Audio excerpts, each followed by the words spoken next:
Bom, boa noite a todas e todos. É um prazer estar aqui com os colegas neste evento da Fundação Astorgildo Pereira.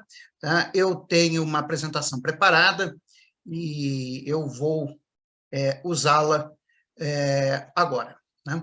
Vamos lá, apresentação de slides do começo. Bom, eu discordo do Benito, não é surpreendente que seja essa questão dos juros tenha sido chamada a atenção pelo governo, porque, na verdade, esse é um problema muito antigo. Esse é um problema que vem, na verdade, desde o Plano Real, mas se intensificou ou se tornou estrutural com a implantação do regime de metas de inflação no Brasil. Né? Bom, antes de mais nada, fazer uma propaganda do meu livro, Macroeconomia da Estagnação Brasileira, onde eu trato muitas das questões que eu vou tratar aqui hoje, está nesse livro, tá, que eu escrevi com o Luiz Fernando de Paula. Bom, essa primeira lâmina mostra para a gente a evolução da Selic nominal, da taxa de inflação e da taxa real de juros desde 1999, quando foi implantado o regime de metas de inflação no Brasil, até 2022.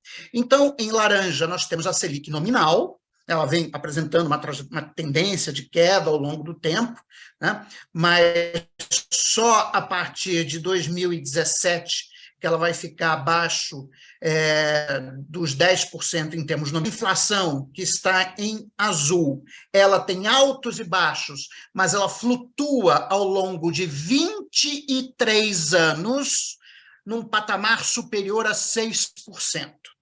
E a taxa real de juros, que é a taxa Selic descontada da inflação, ela também permaneceu durante esses 23 anos num patamar muito elevado, quase 6% em termos reais. Bom, aqui nós temos a variação da inflação, né, no período do regime de metas. Observem que a média do período do regime de metas de inflação no Brasil, que pega o segundo governo Fernando Henrique, os dois governos Lula, os dois governos da Dilma, o governo Temer, o governo Bolsonaro, foi de 6,43% ao ano. Essa é a média da inflação durante 23 anos. Aqui nós temos a decomposição da inflação de acordo com seus componentes, que é os preços livres comercializáveis, os preços monitorados, que são aqueles que dependem de decisões do governo, como, por exemplo, o preço dos combustíveis ou o preço da energia, e os preços livres não comercializáveis. A diferença entre comercializáveis e não comercializáveis é que os comercializáveis são suscetíveis, né, às influências do comércio exterior, né, são bens que podem ser comercializados entre os países e, portanto, refletem basicamente a taxa de câmbio e o preço dos produtos nos mercados internacionais. Já os não comercializáveis, tipo corte de cabelo, jantar em restaurantes, etc., não tem esse tipo de influência. Bom, se a gente olhar para a inflação mais recente, que é de 2020 até 2022, nós vamos ver que a inflação ela é puxada basicamente pela variação dos preços livres comercializáveis e pelos preços monitorados, que refletem fundamentalmente a política de preços da Petrobras. Durante esse período, os preços livres não comercializáveis, eles ficam abaixo do IPCA. Então, isso é uma evidência muito forte de que a aceleração recente da inflação não é devido a uma pressão de demanda, mas a um choque de oferta. Na verdade, foram dois choques de oferta subsequentes, que foi a pandemia da Covid-19 e a guerra da Ucrânia. Bom, essa tabela sumariza o problema estrutural da economia brasileira, né? Não é um problema de gestão da política macro, mas o fato que durante 23 anos do regime de metas de inflação no Brasil, a inflação média foi de 6,43% ao ano e a taxa real de juros livre de risco 5,91% ao ano. Bom, a gente poderia perguntar se o problema mais recente da aceleração da inflação seria um excesso, né, de demanda. Bom, esses dados mostram o comportamento do mercado de trabalho no Brasil durante a pandemia e a guerra da Ucrânia. A linha azul mostra a taxa de participação, que é o percentual da população que faz parte da força de trabalho, e a laranja a taxa de desocupação.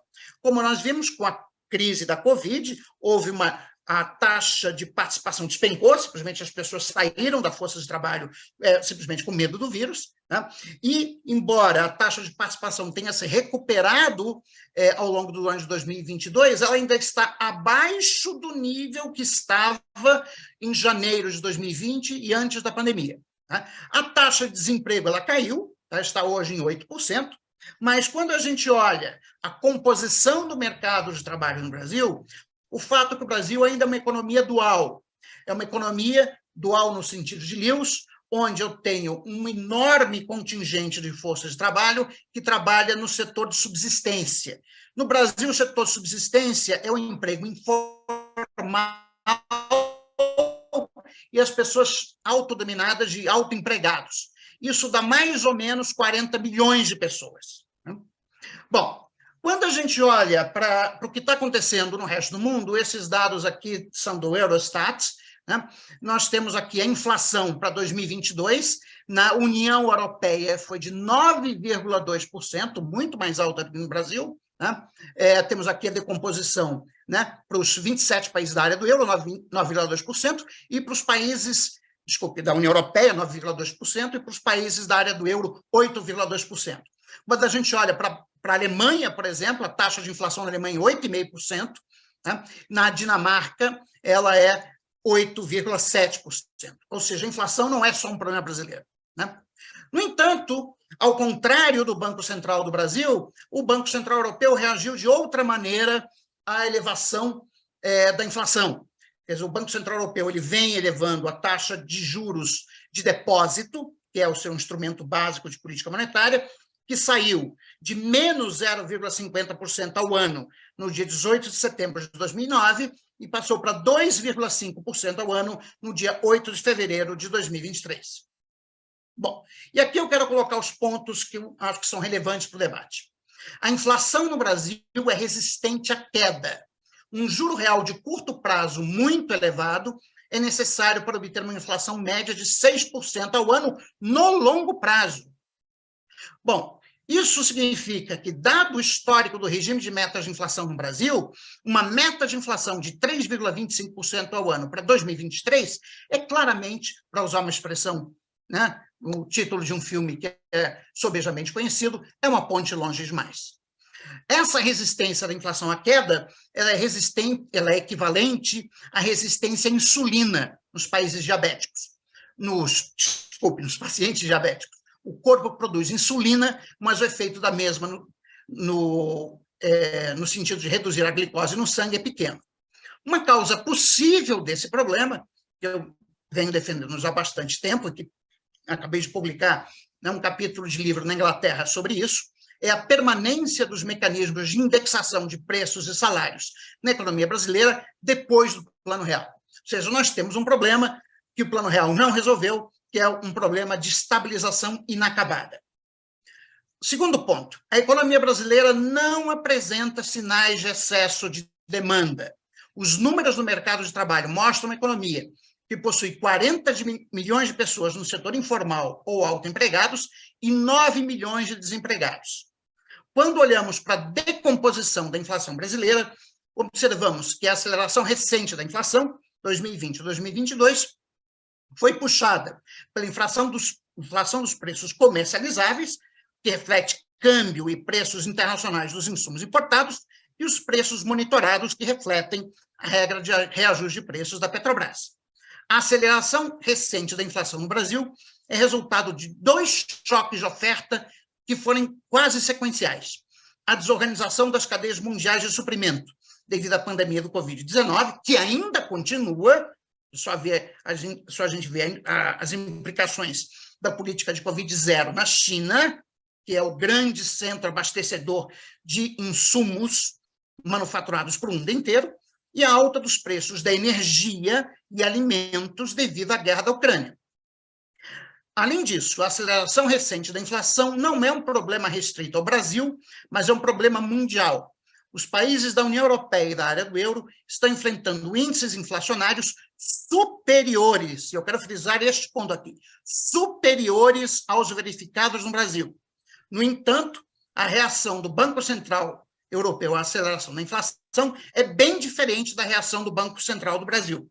O Banco Central Europeu elevou a taxa nominal de juros, tirando-a do patamar negativo que se encontrava, mas a taxa real de juros ainda é altamente negativa. Ou seja, o Brasil é o único país do planeta Terra que tem uma taxa real de juros num contexto de inflação elevada no mundo inteiro e com ainda os resquícios da pandemia da Covid e com a guerra da Ucrânia, que mantém uma taxa real de juros de 8% ao ano. Era isso que eu gostaria para apresentar no momento. Muito obrigado. Bom, eu quero fazer algumas considerações. Eu acho que o grande problema dos economistas brasileiros, da formação dos economistas brasileiros, é que os cursos de graduação e também de pós-graduação em economia no Brasil, quando tratam de macroeconomia, tem um viés de economia fechada. A gente nunca faz os modelos para economia aberta. Aliás, o próprio discurso político no Brasil simplesmente não olha o que está acontecendo no resto do mundo. Porque se olhasse o que está acontecendo no resto do mundo, a política econômica brasileira teria que ser completamente diferente do que é. Bom, então, por exemplo, a questão da taxa neutra de juros. A taxa neutra de juros tem duas definições da literatura. Já tem definição para uma grande economia aberta. Para uma grande economia aberta, a taxa neutra de juros é aquela que equaliza investimento e poupança ao nível de renda de pleno emprego. Né? Bom, e tem uma definição para uma pequena economia aberta, e numa pequena economia aberta, a taxa de juros ela vai ser igual à taxa de juros internacional, de equilíbrio de longo prazo, vai ser igual à taxa de juros internacional mais o prêmio de risco país. O prêmio de risco país é a precificação que o mercado faz, isso não é discurso, está lá nos preços, é a precificação que o mercado faz a respeito do risco de insolvência dos títulos soberanos que um país emite no exterior. E isso a gente pode ver no caso do Brasil, quer dizer, fez-se todo um terrorismo econômico durante o governo de transição, do qual fiz parte, né, dizendo que o Brasil, lembro o Arminio falando, o crédito para o governo brasileiro está quase acabando. Aí, quando você olha para a precificação de mercado, você não vê nada disso. Você pode pegar o índice, por exemplo, o MBI Plus da JP Morgan, né, e você vai ver que o prêmio de risco do Brasil está lá em 300, 350 pontos, muito mais baixo da época do Arminio, que era 1.500. Então, assim, esse é um dos problemas dos economistas brasileiros. Segundo ponto, quer dizer, um outro ponto é o seguinte, quer dizer, o Benito falou do modelo Dynamic, Stochastic, General Equilibrium Model, com esses modelos. Esses modelos fracassaram com a crise de 2008. Eles foram incapazes não só de prever a crise, mas de dizer para os bancos centrais o que eles deveriam fazer na época da crise. Tanto é assim que o Bank of England trocou o modelo, porque o presidente do Banco Central da Inglaterra chegou para os economistas do Bank of England e disse, vem cá, o que eu faço agora, depois do Lehman Brothers? Eles falaram, não sei, o modelo não nos diz nada quando a economia está muito longe do equilíbrio. E tiveram que trocar para um modelo pós-keynesiano de macroeconômico, que é os modelos SFC, Stock and Flow Consistent Models, desenvolvidos pelo Ian Godley e pelo James Tobin. Esse é o modelo oficial do Banco Central da Inglaterra. Okay? Outro ponto, a questão de choques de oferta. Choques de oferta tem efeito não só sobre inflação, mas também sobre produto. E você não precisa de um modelo complicado da SGE. Você pode botar um modelinho simples de 3 equações, que é um modelinho que tem a curva S, a curva de Phillips e a regra de política monetária, que está no livro do Karlin Soskes, que é um livro intermediário de graduação. Eu posso complicar aquele modelo e te mostrar, por exemplo, o seguinte, que se você tiver uma recessão muito prolongada, porque a autoridade monetária é extremamente conservadora na manutenção dos juros, como é o caso do Brasil, isso tem efeito sobre o produto potencial. Isso reduz o produto potencial por dois canais. O primeiro é o de sucateamento do capital, porque quando a recessão é muito alta, as empresas não investem na reposição do estoque de capital, então o estoque de capital cai. E, por outro lado, quando o desemprego fica muito alto por muito tempo, os trabalhadores perdem habilidade. Então, a chamada taxa natural de desemprego também aumenta. Por isso que bancos centrais têm que ser muito cuidadosos em produzir recessões, porque recessões produzidas pelo Banco Central podem ter efeitos permanentes sobre o nível de atividade. É isso que se chama de esterese.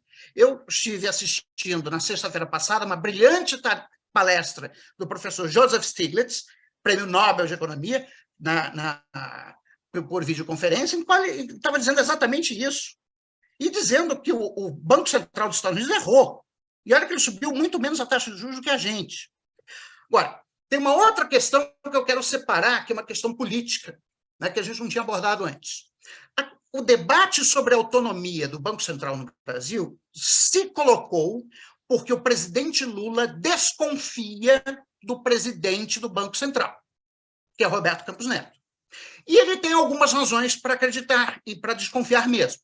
Primeiro, Roberto Campos Neto foi pilhado num grupo de WhatsApp de ministros bolsonaristas, né? Ele teve conversas não republicanas com presidentes de instituições financeiras, e ele, quando foi votar nas eleições do ano passado, foi votar com o uniforme do patriotário. Ou seja, claramente o presidente do Banco Central não está tendo a posição neutra que ele deveria ter como dirigente do Banco Central. E aqui eu fecho com uma frase de Júlio César. Não basta que a mulher de César seja honesta, ela tem que parecer honesta.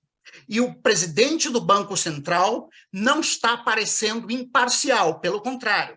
Ele parece ser um agente infiltrado do Bolsonaro para destruir, na medida do possível, o governo Lula. É isso que eu tinha para dizer. Muito obrigado. Muito obrigado. Quero primeiro agradecer o convite da FAP, a mediação do Arnaldo Jordi, no debate de hoje, e eu quero fazer algumas considerações. A primeira é sobre a ideia de que a taxa de juros decidida pelo cupom é dada de maneira técnica para um modelo. Bom, se assim fosse, não seria necessário ter seres humanos no Comitê de Política Monetária para decidir a taxa de juros. Você simplesmente bota os dados no computador, o computador cospe a taxa de juros e você publica. E aí manda a mesa de operações do Banco Central fixar a taxa de juros na meta que o computador definiu. Você tem o julgamento humano. O julgamento humano é importante, ainda mais para uma ciência soft, que é a economia. A economia não é a física. Nós temos um conjunto de modelos imperfeitos, nós não concordamos sobre um monte de coisas, e, portanto, a política monetária, eu estou usando aqui a frase do Alan Blinder, é muito mais arte do que ciência. Tá? Então, assim, dizer que, porque eu tenho um modelo eu posso fazer qualquer um. Isso não tem problema nenhum. Eu faço o modelo que quiser e dá os resultados que eu quero. E justifico qualquer coisa. Tá? Bom, a segunda coisa sobre a natureza da inflação. A inflação, se a gente pegar, por exemplo, o livro do Carvin Soskes, que já está na sua terceira edição, né? A inflação é um problema de conflito distributivo. Ou seja, você tem os agentes, as demandas dos agentes pela renda nacional é maior do que 100%. E aí, o que o Banco Central tem que fazer quando as demandas dos agentes pela renda nacional é maior do que 100%, exceção para fazer com que os agentes concordem em que suas demandas por renda nacional sejam iguais ao PIB. Bom, quando acontece um choque de oferta, como o que aconteceu com a crise da Covid e com a guerra da Ucrânia, os salários reais caem. Os salários reais caíram muito nos Estados Unidos, na União Europeia, no Brasil. E aí o que vai acontecer é que os trabalhadores não vão ficar exatamente muito contentes com essa situação e vão querer recomposição das perdas salariais. É por isso que essa inflação, que é uma inflação de choque de oferta, vai aparecer no core inflation. É muito simples isso. Isso está no modelo básico de graduação do livro do Carl Soskes, que já está na terceira edição. Entendeu? E então, sim, a inflação é sempre, em todo lugar, um problema de oferta. Demanda só causa elevação temporária da inflação. Isso é uma divergência que eu sei que eu tenho aqui com os outros colegas. Né? Mas eu garanto para vocês que tem modelos econômicos muito sofisticados e evidência empírica bastante persuasiva para sustentar o meu ponto. Quer dizer que eu estou certo? Não, porque na economia não se pode provar que uma hipótese está certa. Você apenas pode mostrar que ela não é desmentida pelos fatos. E essa é a natureza do debate econômico, que não é um debate tecnocrata, sobre modelos, etc. É sim sobre modelos, mas é também sobre visão de mundo e sobre valores. O Keynes dizia que a economia era uma ciência moral, porque ela envolvia introspecção e julgamento de valores. Entendeu? Eu acho que isso é essa honestidade que os economistas precisam assumir no debate público, né? De não achar que são deuses, que têm o monopólio do verdadeiro conhecimento científico, mas que existem visões alternativas que são igualmente fundadas ou baseadas no método científico e que chegam a conclusões diferentes. E aí nós vamos discutir publicamente quais são as diferenças, etc., o que é mais razoável ou não, e os governos, obviamente, também têm as suas escolhas. Quer dizer, o governo que foi eleito pelo povo brasileiro é um governo que tem um pensamento econômico heterodoxo. Ele tem o direito de ter. Né? Se isso pois, deixa os ortodoxos insatisfeitos, bom, façam um partido político e tentem ganhar a eleição de 2026. Né? Ou então torçam pelo fracasso do governo. Né? Pode acontecer. Não estou dizendo o fato, eu já divergi do governo PT várias vezes, provavelmente eles vão cometer vários erros ao longo dos próximos 4 anos, mas, enfim, era isso. Bom, eu realmente estou com um tempo estourado, eu pensava que fosse terminar às 19 horas, mas quero agradecer aqui a todos e todas que ficaram até este presente momento, tá? Ao presidente da Fundação Astor Gil Pereira, né? Ao Arnaldo Jordi e aos demais colegas que participaram aqui do webinar. Muito obrigado e boa noite.